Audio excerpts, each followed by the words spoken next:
nossa realidade espiritual se expande ao redor de nós. Por isso que fica tão fácil os espíritos nos reconhecerem, né? Eles nos reconhecem na nossa intimidade. Não adianta máscaras para o mundo espiritual, né? Eu me lembro de certa feita, eu estava numa entrevista de emprego, num anfiteatro grande, né? Isso já tem alguns anos atrás, viu? Não vou nem fazer conta. Mas enfim, e lá, nessa entrevista de emprego, existia um indivíduo que era dono da empresa, era uma organização social, já naquela época as OS já tentavam aparecer, e aí ele estava lá falando, lá na frente, dos benefícios da empresa, das questões, e maravilhosamente, falando coisas maravilhosas. E eis que em determinado momento, quando eu estava olhando lá para frente, quando eu olhei mais acuradamente para o indivíduo, eu já não o vi, mas eu vi uma grande águia, uma grande ave de rapina, com grandes garras. E fiquei imaginando o que isso representaria. E alguns meses a coisa toda se revelou, porque essa empresa deu golpe na grande maioria dos funcionários que aderiram a esse grupo, né? Outra feita, também no ambiente de trabalho, nós estávamos lá, e foi chamada uma colega para atuar junto a uma criança. E essa colega era muito reconhecida pelo seu mau humor. Ela era muito reconhecida pela sua má vontade. Enfim, ela veio, avaliou uma criança, e na volta, quando foi lavar a mão numa pia, interessante que quando olhei para ela, eu não a vi também. Sabe qual foi a imagem que eu vi, meus irmãos? Eu vi uma imagem de uma bruxa, com um nariz grande, é verdade, a minha irmã está rindo, mas na hora não foi nem engraçado, foi assustador. Com um grande chapéu, com cabelos desgrenhados. Isso nós entendemos tão facilmente na doutrina espírita, na verdade, porque a nossa realidade espiritual se impregna no nosso corpo espiritual, no nosso perispírito. E o nosso perispírito não está trancafiado, né, nas quatro paredes do nosso corpo físico e se dilata e se expande. Então os espíritos, e às vezes nós nos reconhecemos pela essa expansão perispiritual. Então, meus irmãos, uma hora a nossa máscara cai. É inevitável. Terminando a passagem de Lázaro, ele diz o seguinte: aquele cuja afabilidade e doçura não são fingidas, nunca se desmente. É o mesmo, tanto em sociedade como na intimidade. Essa é uma meta.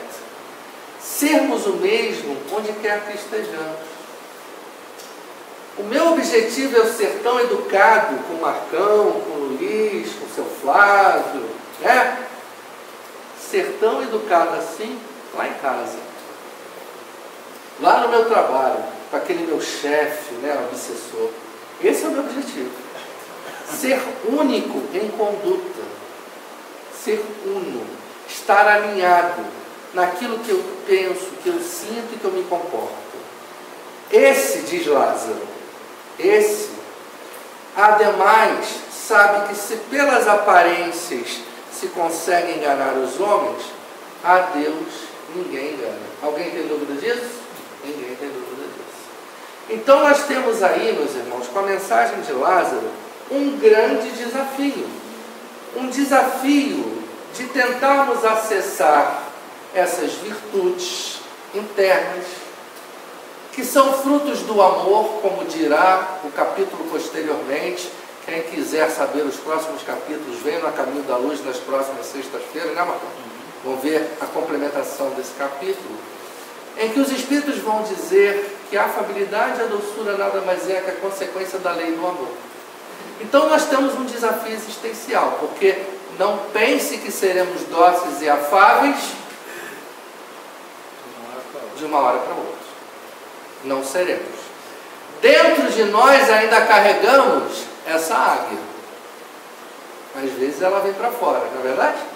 Bruxa. Às vezes botamos para fora a nossa bruxa, o nosso bruxo. Não é verdade? A nossa tarefa é transubstanciar, transformar essas figuras em seres pacíficos. Mas sabe aquela história do que eu falei do miudinho? De pegar a palavra, penetrar na intimidade dela. Baseado nessa proposta, eu me lembrei de uma mensagenzinha que está nesse livro aqui, esse livro chamado Renovando Atitudes. É de um espírito chamado Hamed, que escreve através do médium Francisco do Espírito Santo Neto.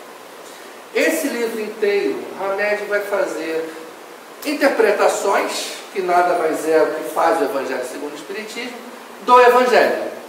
Então é uma outra forma de interpretar o Evangelho. E Hamed vai fazer uma interpretação acerca dessa passagem de Mateus, Mateus 5. Né? E ele vai escrever um capítulo inteiro chamado verniz social. Vejam, pegamos a palavra verniz do Evangelho, puxamos uma janela e vamos nos aprofundar nela. Ok? Então, eu não sei se dará tempo, porque o meu obsessor está na minha frente, me convidando também, mas vamos ver o que dá para a gente extrair das considerações de Hamed, tá? E se tiver tempo, ainda iremos a Emmanuel, ok? Diz o seguinte, baseado no texto de Mateus. Hamed diz o seguinte: nem sempre conseguimos mascarar por muito tempo nossas verdadeiras intenções e planos matreiros. Não dá para enganar as pessoas por tempo indeterminado. E muitas das vezes, meus irmãos, quando tentamos enganar alguém, quem é a primeira pessoa que enganamos? Hã? É óbvio. Por isso que o exercício de autoconhecimento é um exercício difícil. Porque o exercício de autoconhecimento exige que a gente pare de nos enganar a nós próprios.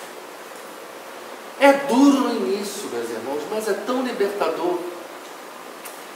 Olha, eu chego à conclusão nesse exercício de autoconhecimento que eu sou egoísta mesmo. Rapaz, naquele dia eu tive uma atitude de egoísmo. Eu ainda sou mesquinho, eu ainda sou invejoso, eu ainda sou ególatra, eu ainda sou interesseiro. Dói, mas liberta.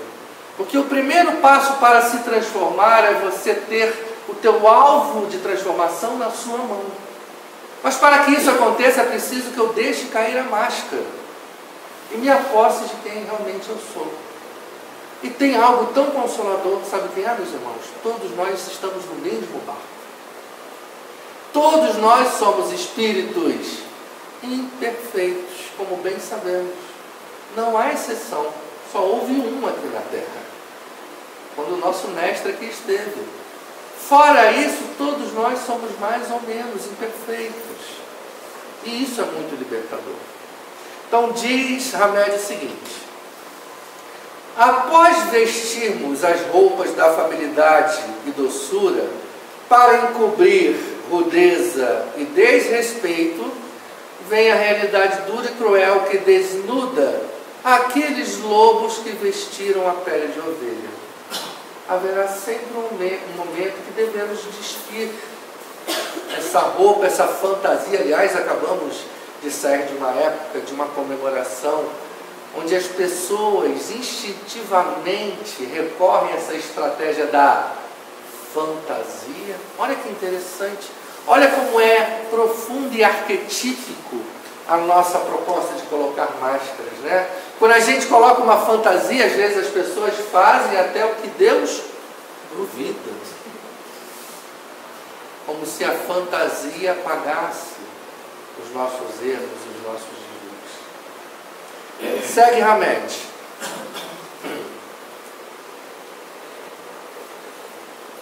Realmente é no lar que descortinamos quem somos. Alguém tem dúvida disso?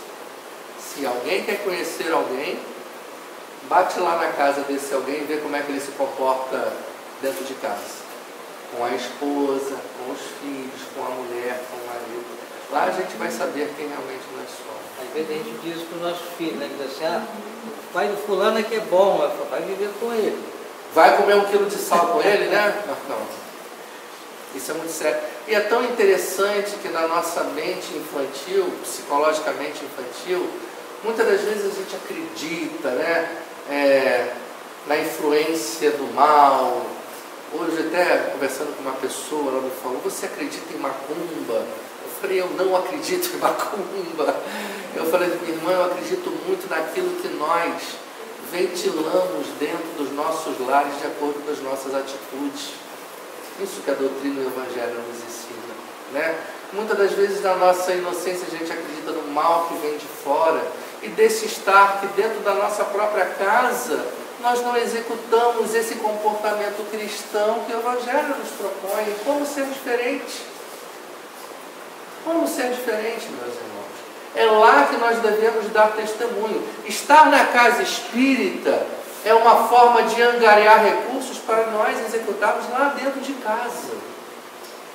Lá no trabalho, mas principalmente dentro do lar. Lá que é o nosso verdadeiro teste. Quando viemos à casa espírita, a gente fica aqui 1h30. Na nossa casa a gente fica 22 horas e meia, não sei, só fazer a diferença aí. É lá o nosso testemunho, é lá a nossa prova, é lá a nossa tarefa de verdadeiros cristãos. Então o Hamed diz o seguinte: é no lar que escorre o verniz da bonança e da caridade que passamos sobre a face e que nos revela tal como somos aos nossos familiares. Em casa, o verniz cai, a madeira aparece como ela é.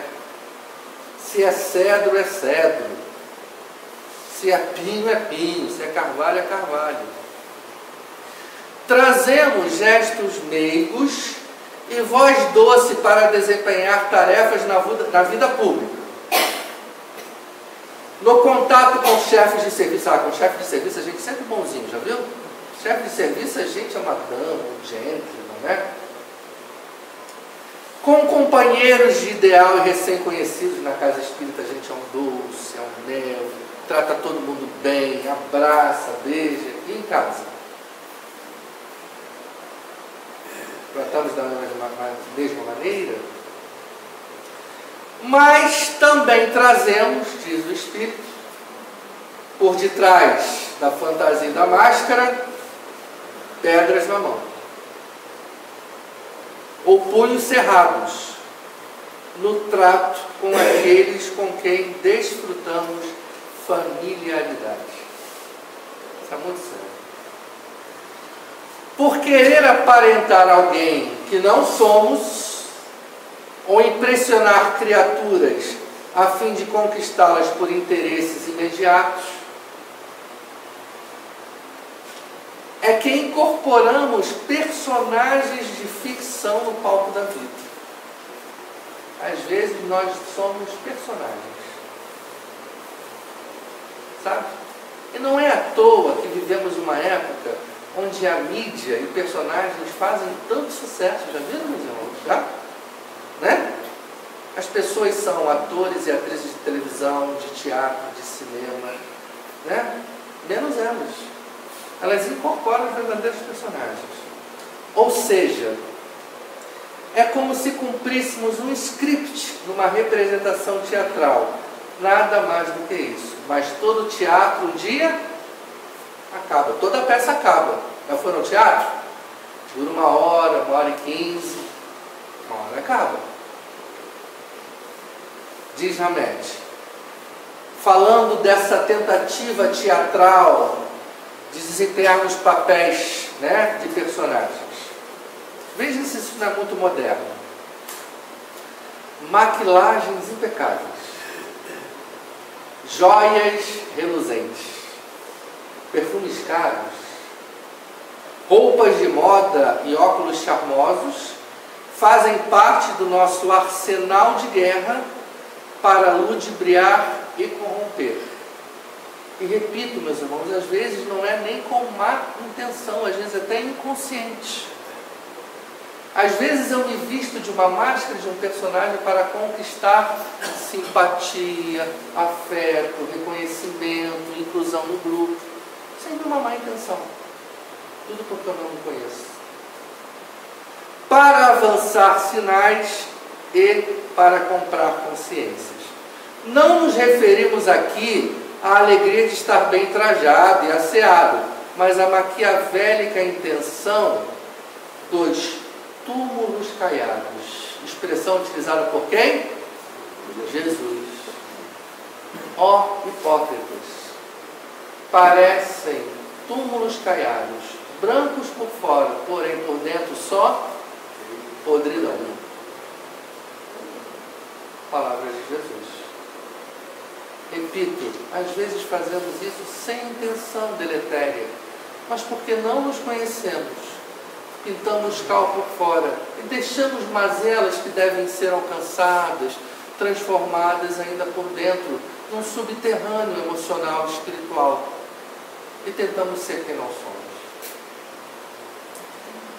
Por não nos conhecermos em profundidade, é que temos medo de nos mostrar como realmente somos. Medo. Mas é tão libertador quando nós conseguimos ter a coragem de mostrar para o outro quem somos, com todos os defeitos, com todas as dificuldades, com todas as limitações. Meus irmãos, é tão libertador. E isso deixa o outro, às vezes, tão confiante em nós, porque ele descobre que o outro é igualzinho a ele, com muitas dificuldades, com muitos erros. Não nos afetamos em áreas superiores, porque ainda não somos. Isso é de humildade. Com humildade, desempenhando essa humildade de reconhecermos que ainda somos imperfeitos. Num fenômeno psicológico interessante denominado introjeção, colocar dentro, introjeção, que é um mecanismo de defesa por meio do qual atribuímos a nós as qualidades dos outros, fazemos o papel do artista famoso. Já viram quantas imitações de artistas nós temos? Não é verdade? Pessoas às vezes imitam a vida de artistas durante toda a sua trajetória de vida. Se vestem igual, comem a mesma comida, pintam com o mesmo cabelo da mesma cor, usam a mesma barba. Refletindo uma imaturidade ainda psicológica e espiritual. Fazemos o papel do artista famoso, dos modelos de beleza, das personagens políticas e religiosas, das figuras em destaque, dos parentes importantes e indivíduos de sucesso, e por muito tempo alimentamos a ilusão de que somos eles, vivenciando tudo isso num processo inconsciente. Eu vou pular aqui um pouquinho, vou para os 2 últimos parágrafos, e diz o seguinte: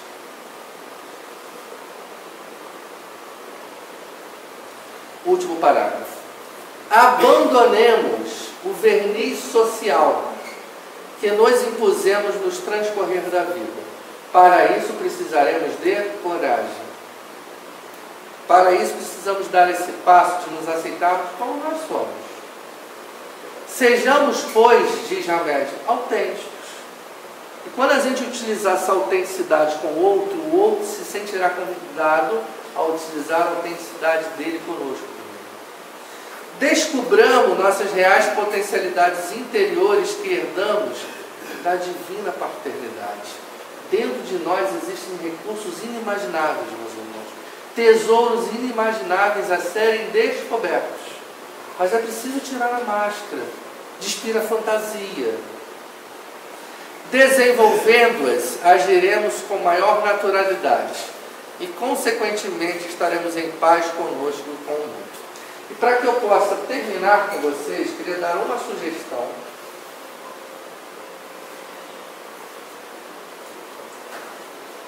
Vocês conhecem essa edição aqui?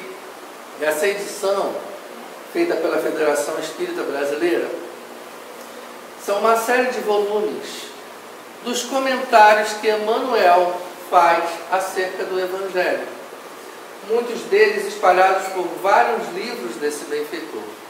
E a grande vantagem que a Federação Espírita fez é que eles separaram comentários de Emmanuel por cada autor do Novo Testamento. Então está aqui Emmanuel com várias mensagens acerca do Evangelho de Mateus. E nós hoje estudamos o Evangelho de Mateus. Percebem como é estudar humildinho? Pega uma palavrinha, faz uma janelinha e vai extraindo mais. E aqui existem mais de uma mensagem que Emmanuel vai comentar sobre Mateus 5,5, que Allan Kardec extraiu para o estudo inicial do Evangelho Espiritismo. Não vai dar tempo de eu ler a mensagem. Eu só vou extrair um parágrafo de uma mensagem que eu gostaria de ler para vocês, tá? Que se chama Mansos de Coração. Essa mensagem está no Reformador do ano de 1953. Alguns de nós não estávamos nem encarnados aqui, né? Então, Emmanuel vai fazer uma mensagem calcada no texto de Mateus, que Allan Kardec utilizou. E essa é uma mensagem muito linda, se chama Mansos de Coração, vai falar sobre a fidelidade e doçura, que eu queria terminar com vocês com o último parágrafo, para me despedir de vocês. Então diz o seguinte, Emmanuel. E aí percebe que nós fechamos um ciclo. Começamos falando sobre o Centro Espírita Emmanuel de Minas Gerais, né? E agora vamos fechar com o próprio benfeitor. Então diz o seguinte, Emmanuel: a pretexto de venerar a verdade, não aniquiles as promessas do amor, esse grande tesouro. Abraça o teu roteiro com alegria de quem trabalha por fidelidade ao sumo bem, estendendo a graça da esperança a benefício de todos. E um dia, todos que te cercam e te acompanham entoarão o cântico da bem-aventurança que o teu coração escreveu e compôs nos teus atos. Coração interno, ato externo. Aparentemente pequeninos de fraternidade e sacrifício em favor dos outros, em tua jornada de ascensão à divina luz. Então, meus irmãos, que nós consigamos ter essa coragem de extrair esses tesouros do fundo do nosso coração, deixar cair as máscaras e executar em atos a nossa benevolência, a nossa fidelidade, a nossa doçura, que serão traços verdadeiros da nossa passagem na Terra. Muito obrigado pela atenção, muita paz a todos, que Jesus nos abençoe e um final de semana muito bom para vocês, tá? Até breve, nós voltaremos aqui, tá bom? Em algum momento, né, Marcos? Muita paz.